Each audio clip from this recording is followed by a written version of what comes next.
యుద్ధం 18వ రోజుకి చేరుకుంది మరియు ప్రపంచమంతటా టెన్షన్ పెంచేస్తోంది. మిడిల్ ఈస్ట్లో ఉన్న స్ట్రెయిట్ ఆఫ్ హోర్ముజ్ ఇప్పటికే పూర్తిగా క్లోజ్ అయింది. దానివల్ల పెర్షియన్ గల్ఫ్లో 1000 కన్నా ఎక్కువ కార్గో షిప్స్ మరియు ఆయిల్ ట్యాంకర్స్ మధ్య సముద్రంలో ట్రాఫిక్ జామ్లో ట్రాప్ అయ్యాయి. అమెరికా ప్రెసిడెంట్ డొనాల్డ్ ట్రంప్ తన మిలిటరీ ఇరాన్ నేవీని ఆల్మోస్ట్ డెస్ట్రాయ్ చేశామని చెప్పినా కూడా ఇరాన్ కమాండర్స్ ఛాలెంజ్ చేస్తూ మీ షిప్స్ని స్ట్రెయిట్లో పంపండి, అప్పుడు నిజం తెలుస్తుంది అని ఓపెన్గా చెప్పారు. కానీ ఇప్పటివరకు యుఎస్ నేవీ అక్కడ ఎంటర్ అవ్వలేదు. ఇప్పుడు అమెరికా తన allies హెల్ప్ కోసం అడగడం స్టార్ట్ చేసింది. కానీ షాక్గా ఫ్రాన్స్, జపాన్, ఆస్ట్రేలియా మరియు యునైటెడ్ కింగ్డమ్ కూడా తన నేవీస్ పంపడానికి క్లియర్గా రిఫ్యూజ్ చేశాయి.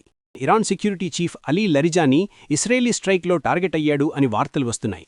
మరియు ఇరాన్ ఇప్పటివరకు 1000 మిసైల్స్ మరియు 2200 డ్రోన్స్ లాంచ్ చేసింది అని సమాచారం. ఇంకా ఒక ఇంట్రెస్టింగ్ పాయింట్ ఏంటంటే బెంజమిన్ నెతన్యాహు లాస్ట్ 18 రోజులు పబ్లిక్లో కనిపించలేదు. సోషల్ మీడియాలో ఏఐ వీడియోస్ వైరల్ అవ్వడం కూడా కన్ఫ్యూషన్ పెంచేస్తోంది. ఇప్పుడు ప్రతి డెసిషన్ యుద్ధంని ఇంకా పెద్దగా మార్చగలదు లేదా శాంతికి దారి తీసుకెళ్లగలదు. మరి ఈ పరిస్థితి నిజంగా గ్లోబల్ వార్ డైరెక్షన్లో వెళ్తోందా? మీ అభిప్రాయం ఏంటి? కమెంట్లో చెప్పండి. ఇలాంటి రియల్ న్యూస్ స్టోరీస్ కోసం రా పోస్ట్ కార్డ్ని సబ్స్క్రైబ్ చేయండి.